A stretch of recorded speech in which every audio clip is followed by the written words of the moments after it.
ยามหน่อไม้แล้วพี่น้องก็เห็นเพิ่นหิวขายตามทางนี่พี่น้องเนาะโอ้หิวไปขายทางใดเด้พี่น้องเนาะโอ้พี่น้องอ่า เอาสบายดีน้อง สบายดีโอ้ยไปใส่นี่ ขายเราไม่ซื้อเราไม่สวย ก็นึง ทำไม นี่ไปเข้าห่มไปนี่พี่น้องอันนี้เนาะล้างนี่เนาะ โดยนั้นแล้ว โอ้แบตไม้ก็สิเบิดเลยพี่น้องนะขออนุญาตลิบไม้เด้อ เด้อ อยู่กับไผก็เอิ้นหลังนี่ อยู่กับแม่ อยู่กับ แล้ว แม่ ก็น้อง แม่น้อง โด น้อง ย จักคน น้องหาคนพอดี6 คนกับใครแหละกับแม่นำพอดีเป็น7เฮือนหลังเก่านี่มันเป็นแบบเฮือนหลังเก่านี่ คือกับตัวนี้เลย แบบนี้เลย โด เฮือน ย หลังเก่าเจ้าอีกแล้ว มั่งออกแล้วเด้อยู่บอนนี้หั่น กลางคืนนอนบ่ฮ้อนบ่ โดยคนธรรมดาเพราะว่าบ่มีพัดลม โอเคเดี๋ยววุ้นสิซอยซื้อหน่อไม้เด้อ โดย เดี๋ยววุ้นซอยซื้อหน่อไม้เนาะ โดยขอบใจเด้อ ให้100,000เลย โด เนาะ ยขอบใจ หน่อไม้พี่น้องเนาะเมื่อไปแกงน้องนี่ยังบ่ทันมีสู่มีแฟนยังดีเนาะยังโสดเนาะ โดย ปกตินี่คนจำน้องเพิ่นคนเขตนี่แม่นสิมาสิบกนี่เพิ่นเอาผัวมาแล้วเนาะแต่น้องก็ยังคือบ่าว เพราะว่าย้อนทุกข์นี่แหละ อืม เข็นเอาไปกับบ่มีคนซอยเฮ็ดเวียกนำแม่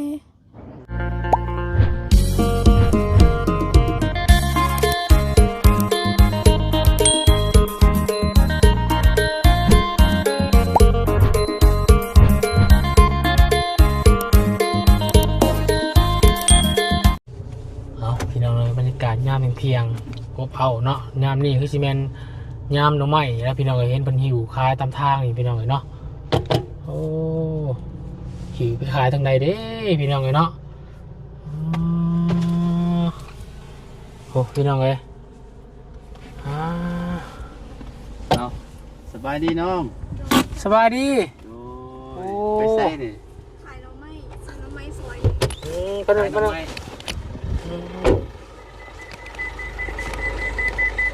สบายดีโอ้เอ้าน้องป๊อปบ่ เมนแล้ว ไปขายหน่อไม้บาดนี่ โดย โอ้พี่น้องอบเอาเนาะ ขายตรงกันได้นี่ล่ะ ทงเท่าไรนี่นาง คงนึง10,000 ทง1 10,000 โดย โอ้เขาสื่อเขากินอยู่นะอาจารย์เนาะโอ้คนไหนไปหานี่ล่ะ ไปหาเอง โอ้ไปหาเองพี่น้องเลยน้องป๊อปพี่น้องจื้อได้บ่ที่กระบุญขึ้นไปหาไปซอยทั้งน้องยังเกาะลืมบุญลืมนะน้องแอนที่ว่ามันเป็นโรคมะขามเนาะมะขามบวมน้ำเนาะอันนี้แมนเป็นน้องสาวเป็นเอื้อยเนาะลูกของลุงน้องแอนเนาะแต่ว่าพ่อเพิ่นนี่แมนเสียไปมันบ่น้องวะ โดย เอาสบายดี FC นะสบายดี FC นะ สบายดี ขออนุญาตดีไหมเด้อ โดย พี่น้องเลยเนาะน้องใหม่4 ธงขายได้จักธงแล้วนี่ ใครได้ประมาณ3 ทงแล้ว ประมาณ3 ธงแล้วพี่น้อง โด เลย ยชิ้นยางไม่ขายทางไหนยางพวกบ้านหนูวะ แม่ย่างไปบ้านผู้นี้ พอดีทางบุญกำลังสีมุ่งหน้าไปบ้านกระดับพี่น้องเนาะบ้านน้องกองมีพี่น้องเนาะใช้เงื่อนน้องอยู่ใช่คือไม่ทางไหนเป็นไปทางนี้วะย่างกันไปนี่ก็ได้ว่าจอดรถนี่ก็ได้ปะ ได้อะ จอดขึ้นไปเบิ่งเยี่ยมยามเพื่อนน้องป๊อปเพิ่นพี่น้องเนาะขายหน่อไม้ธงละ10,000 โดย ได้ละ3 ธงยังอยู่4 ธงกับ40เนาะพี่น้องเลยชื่อขายหน่อไม้แล้วจะไปเห็นยัง ไปสื่อของกินหรือว่าไป ชื่อหน่อไม้ลุงเฮิมไปซื้อยังเกาะ เอาไปสื่อเป็งนัวหรือว่าประมาณนักเพชรประมาณนั้นก็เอาไปเฮ็ดกิน เดี๋ยวเราบุญขออนุญาตทวนขึ้นก่อนพี่น้อง บุญทายน้องก่อนตั้งแต่ เป็นเดือนแหละเนาะคุณจือได้ว่ามือเนาะมือร้านมันเสียเนี่ยวันที่8เนาะวันที่8เดือนที่แล้วเนาะคือว่าครบได้เดือนหนึ่งแล้วก็ร้านจะเสียเนาะน้องป๊อปพี่น้องอยู่เพื่อนในเทิงนี่แหละแต่ว่าอยู่น้ำแม่และน้องป่ะ โดย รู้สิเมื่อนะป่ะเดี๋ยวทายน้องคนก่อนซื้อทำไมซอยน้องคนก่อนฮะอยู่เทิงนี่เลยขึ้นไปนี่ใกล้นี่เราสิยางไปฮะมึงเยี่ยมยามน้องคนก่อนพี่น้องเลยเนาะด้วยเดี๋ยวไปร่วมกันอยู่เพื่อนกันเลยเนาะมันห่อนแดดเนาะเดี๋ยวไอ้ตามขึ้นไปเด้อเอาถือไปก่อนฝ่ายไปก่อนเดี๋ยวไอ้ตามขึ้นไปเด้อโอเคไปพี่น้องเลยเนาะ เอาพี่น้องสบายดีและสวัสดีแล้วพี่น้องเด้อบัดสุขุสุขคนพี่น้องเลยคุณกำลังเดินทางจะไปเวียกเนาะทางอาจารย์หลังก็จะไปเบิ่งงานอยู่บ้านกระดับบริษัทเนาะคือว่าชาวเวียดเพิ่นมาเยี่ยมยามเมื่อกี้หรือว่าจังใดคือเห็นขี่รถกายไปอยู่พี่น้องเลยคนพักบอกหรือว่าจังใดเนาะชาวเวียดเนาะสีดำเนินการมานี่แล้วว่ามืออื่นจังใดก็ยังบ่ฮู้ก็เลยมาพบพ่อน้องป๊อปเนาะน้องป๊อปซึ่งเป็นลูกกับพ่อพี่น้องเลยเนาะอยู่กับแม่และน้องเลี้ยงน้องมาคือว่าพอคนเสียมานี่เราเกือบ10 ปลายปีเลยพี่น้องเลยเนาะฮะลกกันบ่ห่อนเนาะป้าจังว่ากันพี่น้องเลย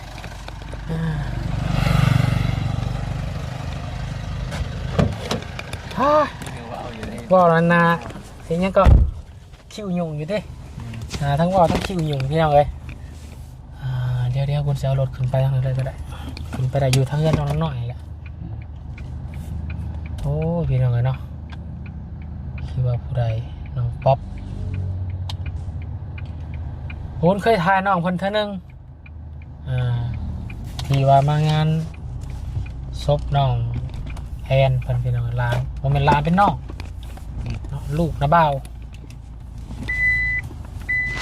เพราะว่าพ่อของน้องแอนพ่อของน้องป๊อปนี่เป็นอ้ายของพ่อน้องแอน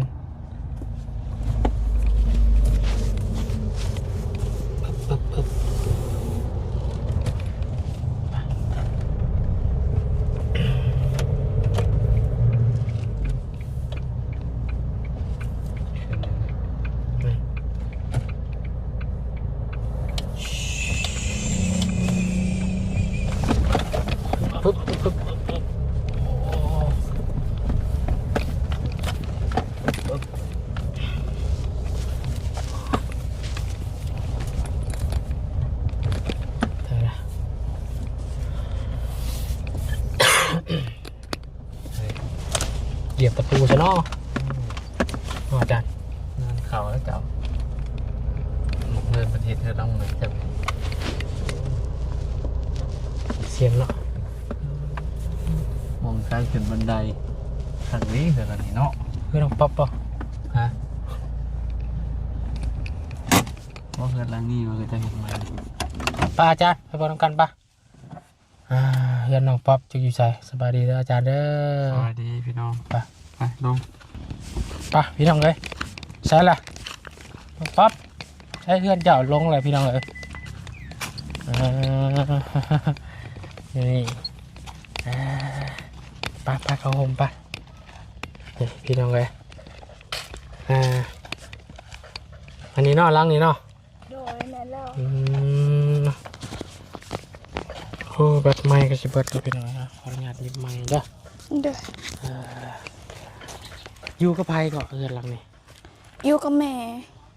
แล้วก็น้องแม่น้องจะคนน้องหาคนพอดี6 คนกับใครแหละกับแม่นำพอดีเป็น7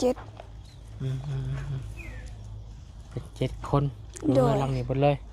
โดยพ่อนี่เสียได้จากปีแล้วนะคือถือว่าโดนเติบแล้วตั้งแต่ค่อยยังน้อยแบบแทบสิจืดบ่ได้ประมาณปี2000ได้ปี2022ประมาณนั้นเลย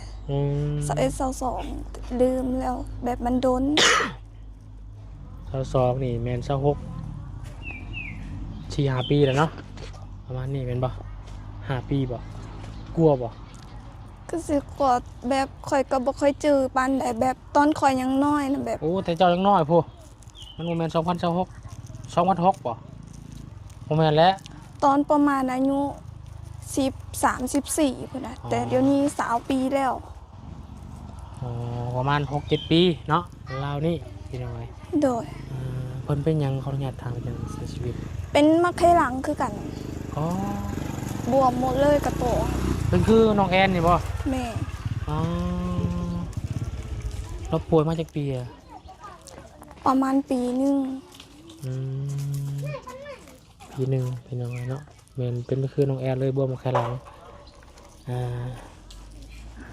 ประเดือนหลังนี่ปลุกมาได้จากเดือนจากปีแหละเดือนที่น้องอยู่น่ะ ประมาณปี2025นี่แหละ อืมปีที่แล้วนี่เนาะ โดย ใครเป็นคนเดินไห้พอก็ไปอยู่ มีแต่แม่แหละและคนอยู่บ้านนี่ก็ซอยน้ อืมซอยเนาะ ำโดย อืมน้องนี่มันน้องนี่หาคนเนาะ โดย ผู้ชายผู้หญิงหมดเลยผู้ชาย ผู้หญิง3ผู้ชาย3 คน ยิง3ชาย3 โดย เขาเฮียนบัดอยู่บ่เขาเฮียนบัดทุกคนบ่ แม่ อ๋อไผจะส่งเฮียนเจ้านี่บ่ส่งน้องเฮียน โดย อ๋อตอนนี้20 ปีเนาะน้องป๊อปเนาะน้องติดเจ้าจักปี ประมาณ17 18นี่แหละ แต่เป็นผู้ชาย ผู้ชายเนาะ โดย อยู่เพื่อนนำกันนี่บ่ โดย อืมโอ้ยเผื่อลูกเต่าใหญ่มากนี่อยากยุ่งยากแล้วนี่เนาะเนาะอันนี้แม่นเป็นเพื่อนของน้องเองดินของน้องเองเลยบ่ เป็นเพื่อนของน้องแต่เป็นดินค่ะเจ้า อ๋อดินพอที่แม่เจ้ากี่บ่ได้มีบ่จ้ะ บ่มี เออ แบบห้าเขามาอยู่ไหม อ๋อชิคค่ายคือกันกับเพื่อนน้องนั่นน้อยนะเนาะ แม่ เป็นว่าใหญ่เขามาอยู่แล้วก็ไม่เขาทั้งพระเยซูเนาะ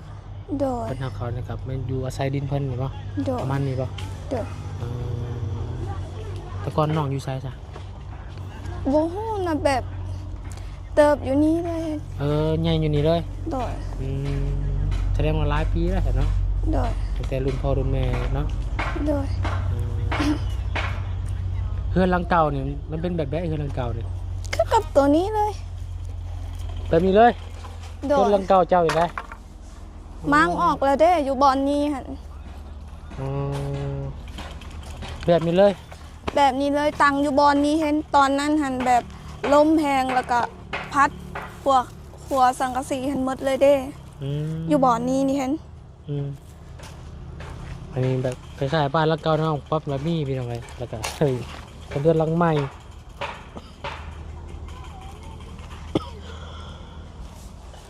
โอ้ย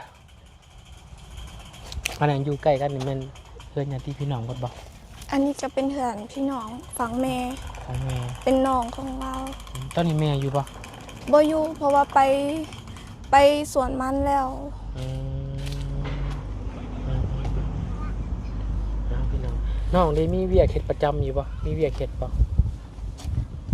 บางเทื่อแบบบ่มีเวียกอยู่เฮือนแบบเวียกอยู่เฮือนยังแบบ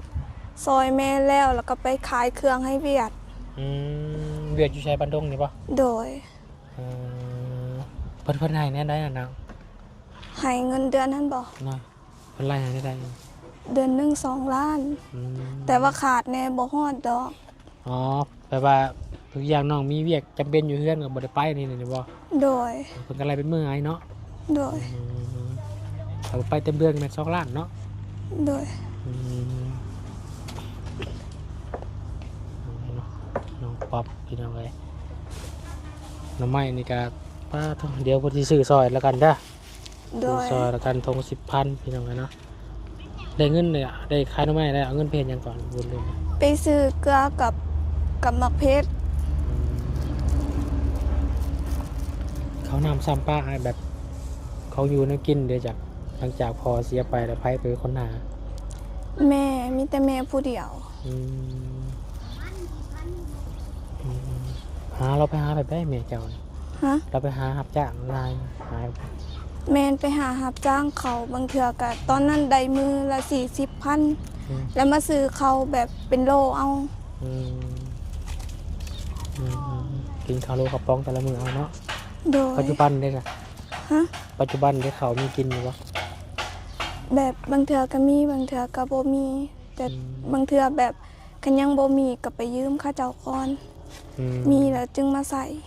อืมใครคนไหนยืมอยู่เนาะดิตอนนี้เขาวยังมีบ่ ยังอยู่ อืมกินอะไรไปปะพาเราบนขึ้นไปเลาะบนเฮือนเลยปะ โดย กินอะไรเนาะอ๋อ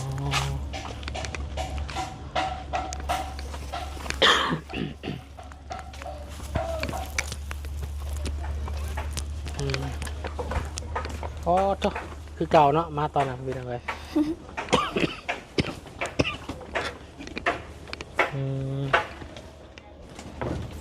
อันนี้เขาเป็นข้าวให้มานั่ง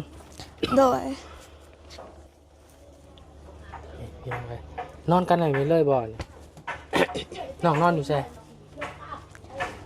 นอน กันอยู่ นำแม่อยู่บ่อนนี่ล่ะบ่อนนี้ อันนั้นบ่อนอ้ายบ่อน บ่อนนั้นก็อ้ายนอน คนเป็นครูบ้านต้องปิ้นไว้เนาะ โดย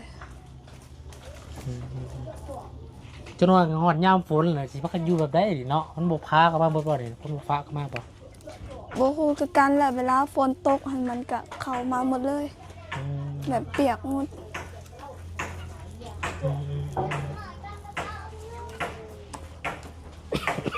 คนอยู่พูนแบบบ่ค่อยลิ้นนำกันค่อยบ่มีเวลาไปเฮ็ดเวียกบ่มีเวลาไปลิ้นนำเราเด้เพราะว่าไปเฮ็ดเวียกตลอด อืม ตอนแรงมาเมื่อก็อาบน้ำเลย เพราะว่ามันเมื่อย เอานั่งก่อนได้นั่งก่อนมานั่งเพื่อนอยู่ซ่านก่อนคืออะไรโอ้ยอยู่ด้วยกัน7 คนเงินหลังเป็นยังไงเนาะพากันเลี้ยงไล่กันเลยนี่เนาะ โดย กลางมุ้งอยู่กลางคืนกันเลย กลางอยู่ กลางอยู่เนาะ โดย อืมแม่เพิ่นมาจากมุ้งกับเพิ่นไปเฮ็ดเวียกไง มื้อนี้บ่ฮู้คือกันประมาณได้ละประมาณ4โมงค่ะ บ่ค่อยได้อยู่แล้วเมียเจ้านี่ แม่น แต่ละมื้อก็ต้องไปหาดินรนแล้วเนาะเพื่อเอาลูกเนาะ โดย อืมเจ้าสาวผู้ที่เจ้า17เนาะอะไรมากก็ต้อง15 13 9 ปีมานี่บ่คนน้อยสุดจักปีก็ นี่ผู้นี้แหละประมาณได้ละนี่บ่ 8 ปีค่ะ มาพี่หามาพี่ไม่นับเบื่อไหม ว่าจะได้พร เอาเถอะนะเนาะ อันอ่อย สบายดี สบายดีประจันสบายดี นมือน้ำสบายดี เฮ็ดแบบนี้สบายดี เป็นยังไงเนาะโอ้โหก้อนกันนั่งทำเด้อ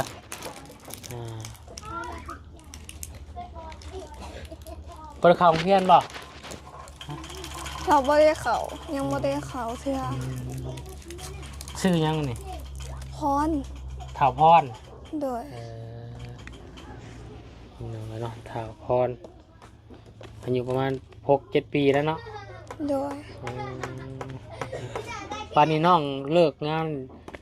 อันนี้นี่มื้อนี้น้องบ่ได้ไปเฮ็ดเวียกบ่มื้อนี้นะ ไป แต่ว่ากลับมา โดย ขายหน่อไม้เนาะ โดย ช่วงพักเที่ยงบ่ โดย เขาเวียกจังโมงเขาเวียกนี่ ประมาณ1โมง 1 โมงน่ะไปเนาะเลิกได้บัดนี้ เลิก5โมง 5 โมงก็คือช่วงเที่ยงแล้วมาพักเที่ยงกินข้าวอยู่เฮือนบ่ คันบ่ได้เมื่อก็กินข้าวอยู่พูนเลย แต่นี่เมื่อขายหน่อไม้ก็เลยมากินอยู่เฮือนเลย มาขายหน่อไม้พี่น้อยได้7 ถุงได้ขายได้ละ3 ถุงยัง4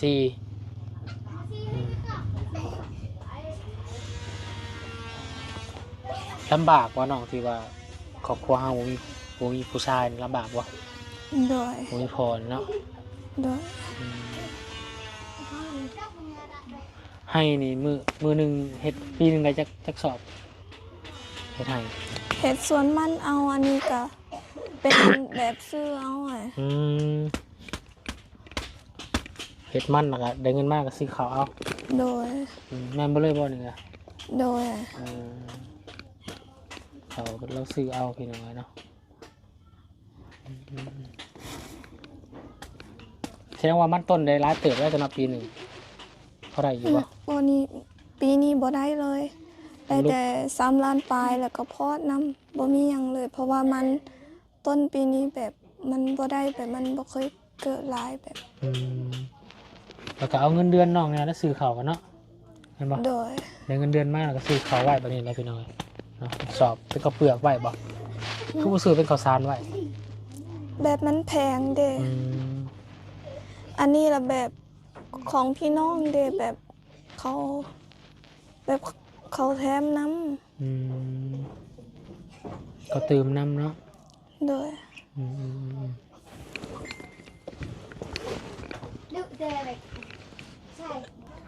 พี่น้องเนาะเมื่อกี้ก็ไหลเล็กน้อยลงไปแหละพี่น้องมาหยอกน้องพรเนาะน้องพรเนาะน้องพรนี่คือพ่อหรือคือแม่นี่ คือพอ คือพ่อวะ โดย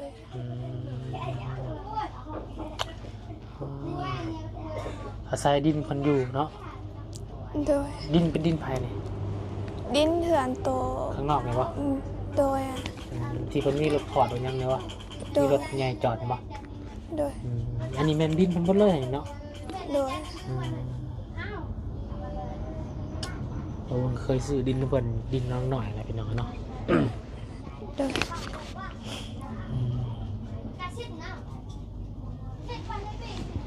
เป็นสังกะสีใหม่เพิ่นซอยน้ำแน่เนาะสิบ่ฮัวแต่ว่ามันสิพะพี่น้องเอ้ยเนาะกลางคืนนอนบ่ฮ้อนบ่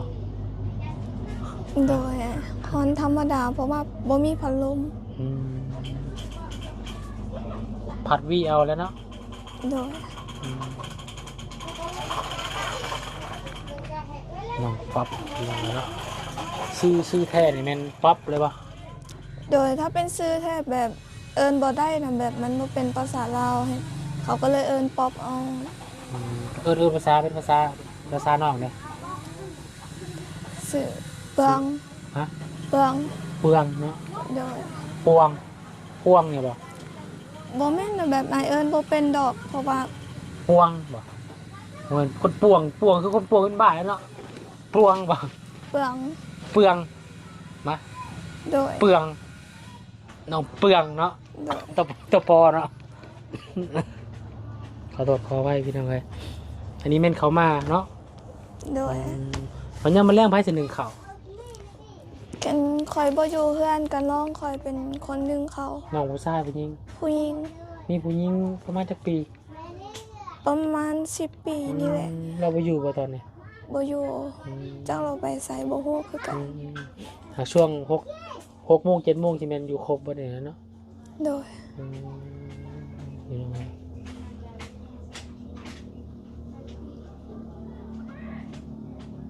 ป๊อปก่อนน้องป๊อปนี่แหละพี่น้องน้องอ้อนลืมแหละน้องเปลืองมันปะ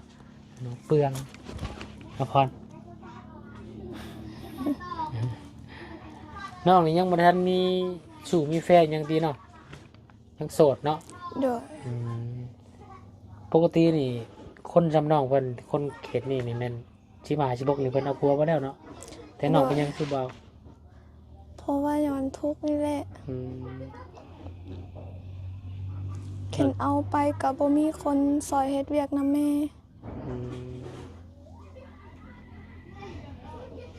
นั่นเนาะถ้าทุกอย่างน้องเอาผัวเนาะก็ต้องไปอยู่กับผัวเนาะ โดย แล้วก็น้องก็คิดไปถ้าว่าน้องเอาผัวแล้วก็มีคนซอยแม่เลี้ยงน้องเนาะ โดย หาเรื่องซอยกันพี่น้องเนาะเพราะว่าขาดเสาหลักไปแล้วก็คือพอได้เสียชีวิตลงไปในประมาณ 6-7 ปีขึ้นหลังพี่น้อง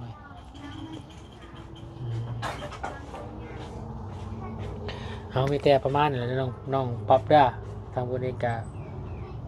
ตอนนี้จักโมงแล้วพี่น้องยานเพิ่นสิไปการมายักย่างอยู่เนาะนั่นคืออยากทาง12 โมงปลายกินข้าวมาแล้วบ่เนี่ย โดยกินแล้วอ่ะ โอเคเดี๋ยวบุญสิซอยซื้อกันใหม่เด้อ โดย นะเดี๋ยวบุญซอยซื้อกันใหม่เนาะ โดยขอบใจเด้อ ให้100,000เลย โด เนาะ ยขอบใจ น้ำใหม่พี่น้องเนาะเมื่อไปแกง ฉันเอาบนไปเวียกทางอื่นก่อนได้เสียด้า โดยเข้าใจ มันน่าสิมีเวลาแล้วสิมาเยี่ยมยามใหม่เด้อ โดย ฮะเราเรื่องราวของน้องเพิ่นซ้ำนี่ก่อนเนาะน้องป๊อปที่เพิ่นมาขายหน่อไม้แคมทางพี่น้องเอ้ยไปเห็นกระสือซอยเพิ่นเนาะไปซะสบายดี FC แน่ สบายดี FC ทุกคน สบายดีน้องพร สบายดี เออ มาว่าขอไม้หน่อยขอไม้ขอไม้หน่ โด อย ย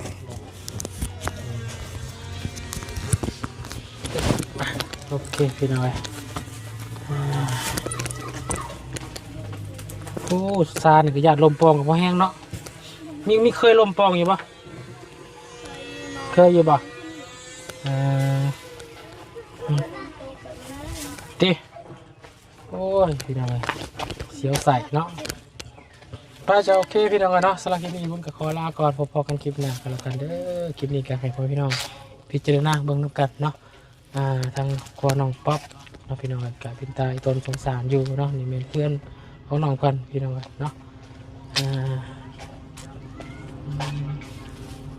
ไปจะโอเคเลยพี่น้องเด้อสำหรับคลิปนี้ขอลาแล้วพอๆกันคลิปหน้ากันแล้วกันเนาะสบายดีและสวัสดีเด้อ